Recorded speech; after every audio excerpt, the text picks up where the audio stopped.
మీరు చూస్తున్నారు FIR news. తాజా వార్తలు, కీలక అప్డేట్స్ కోసం మా ఛానల్ను సబ్స్క్రైబ్ చేయండి. డిప్యుటేషన్ వద్దు,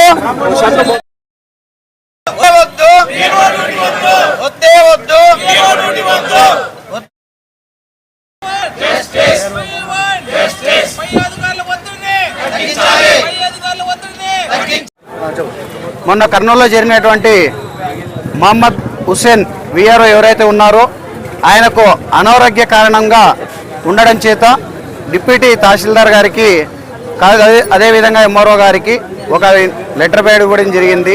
అయ్యా, నా యొక్క అనారోగ్య సమస్య కారణంగా హార్ట్ బైపాస్ సర్జరీ జరిగింది, అదేవిధంగా నా యొక్క డిస్క్ ప్రాబ్లమ్స్ ఉండడం వల్ల నేను ఈ యొక్క విధుల నుంచి నాకు మినహాయించండి అని లీవ్ లెటర్ తీసుకొని వెళ్ళినా కూడా డిప్యూటీ ఎవరైతే ఎలక్షన్ ఎంఆర్ఓ గారు ఉన్నారో ఆయన కనికరించకపోవడం వల్ల ఆయన తీవ్ర దిగ్భ్రాంతికి గురి కావడమే కాకుండా మానసికానికి గురై ఆత్మహత్య చేసుకోవడం కర్నూలు జిల్లాకే కాకుండా ఆంధ్రప్రదేశ్ గ్రామవాడ సచివాలయానికి ఒక మచ్చతునకని నేను భావిస్తున్నాను. దయచేసి ఎవరైతే మా పై అధికారులు ఉన్నారో దయచేసి మా యొక్క సమస్యలనే కాకుండా మా అనారోగ్య కారణాలు ఏవైనా ఉంటే వాటి నుంచి మినహాయింపించి ఎవరికైతే ఇబ్బందికరంగా ఉన్నటువంటి ఆరోగ్యం నుంచి కానీ తర్వాత ఆర్థికపరమైన విషయాలు కానీ వాటినన్నిటి పరిష్కరించి మాతో సమస్యలు ఏవైతే ఉన్నాయో వాటిని పరిష్కరించవలసిందిగా ఈ యొక్క ఆదోని జేఏసీ తరఫున నేను కోరుతూ ఉన్నాను.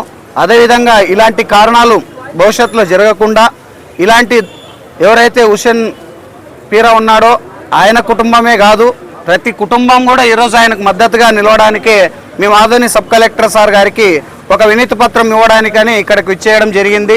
దీ అందరికి కృషి చేసినటువంటి మా గ్రామ వార్డు సచివాలయ ఎంప్లాయీస్ మరి విఆర్ఓస్ మీడియా మిత్రులకు కూడా మా యొక్క ధన్యవాదాలు తెలియజేసుకుంటూ సెలవు తీసుకుంటున్నాను. నా పేరు వి వీరేష్, ఆదోని జేఏసీ కోఆర్డినేటర్ని.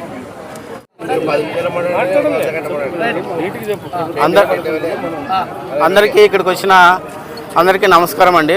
సచివాలయ ఉద్యోగులు ఈరోజు ఇక్కడికి సమావేశం కావడానికి ముఖ్య కారణము కర్నూలులోనే ఒక మా తోటి మిత్రుడు విఆర్ఓ ఉరేసుకొని చనిపోవడం జరిగింది. దానికి ప్రధాన కారణం పని ఒత్తిడి. ఆయనకి వెన్నుపూస ఆపరేషన్ అయినా కూడా ఆరోగ్యం బాగాలేకున్నా కూడా బిఎల్ఓ పని చేయాల్సిందే, మీరు సచివాలయం డ్యూటీ కూడా చేయాల్సిందే అని ఒత్తిడి తేవడం వల్ల చెట్టుకు ఉరేసుకొని చనిపోవడం జరిగింది. ఒక ఉద్యోగి ఉరేసుకొని చనిపోయినాడంటే పరిస్థితి అర్థం చేసుకోవచ్చు ఫీల్డ్ లెవెల్లో ఏ విధంగా ఉందో అని సచివాలయ ఉద్యోగులది. ఇది ప్రభుత్వ అధికారులు కానీ ప్రభుత్వం నడిపే వాళ్ళు కానీ అందరూ ఒకసారి ఆలోచించాలా. మేము కూడా ప్రభుత్వంలో భాగమే, మీరు ఇచ్చే స్కీమ్స్ కానీ మీరు ఇచ్చే పనులు కానీ మేము ప్రజల్లోకి తీసుకెళ్తాము, మమ్మల్ని కూడా కన్సిడర్ చేయాలని కోరుచున్నాము.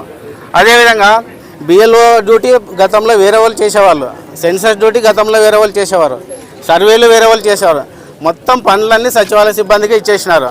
దీనివల్ల పని ఒత్తిడి చాలా ఎక్కువవుతుంది. సర్వేలు ఏకకాలంలో 2-3 సర్వేలు, ఒక 10 డాష్ బోర్డులు ఉంటాయి. మామూలుగా అన్నీ గ్రీన్లోనే ఉన్నాయి, అన్నీ 100%, అన్నీ 90%లోనే ఉండాలంటారు ప్రతిసారి. ఏకకాలంలో సర్వేలు, అది ఓటీపీ బేస్డ్, మళ్ళీ ప్రజల దగ్గర పోవాలా, ఓటీపీ అడగల్లా, సర్వే చేయాలా. ఇది ప్రజలకి ఇబ్బంది, మాకు ఇబ్బంది. ప్రజలు ఏమంటున్నారు, ఎన్ని సర్వేలు చేస్తారు సార్, ఏం దీని నుంచి ఏమి ఉపయోగం ఉంది అని అడుగుతున్నారు ప్రజలు కూడా. కాబట్టి ఏదైనా సర్వే చేసేటప్పుడు ప్రజలకే ఒకసారి మీరు అవేర్నెస్ ఇస్తే ఇంకా బాగుంటుంది. దీనివల్ల ఇది ఉపయోగం ఉంది, మీరు చేసుకోండి అని చెప్తే మాకు కూడా అప్పుడు ఈజీగా అవుతుంది ఫీల్డ్లోకి వెళ్ళడానికి. ఇంకోటి బిఎల్ఓ డ్యూటీ ఇచ్చినారు, సెన్సస్ డ్యూటీ ఇచ్చినారు, ఏదైనా ఒక మినహాయింపు కావాలని మేము కోరుకుంటున్నాము. లేదంటే ఈ చావులు ఇంకా పెరిగే అవకాశం ఉంది. మా చావుల్ని తగ్గించండి, లేదా మా చావుల నుంచి మమ్మల్ని రక్షించండి అని కోరుకుంటున్నాము. సచివాలయ ఉద్యోగులు ప్రభుత్వంలో భాగమే, మీరు చేసే మంచిని కానీ మీరు చేసే పథకాలు కానీ మీరు చేసే మేమంతా జనాలకు అందిస్తాము. దయచేసి మమ్మల్ని గుర్తించి ఇక్కడైనా మాది ఒత్తిడి తగ్గించి మమ్మల్ని ఒక ఫ్రెండ్లీ వాతావరణంలో పనిచేసేటట్లు చేయాలని కోరుకుంటున్నాము.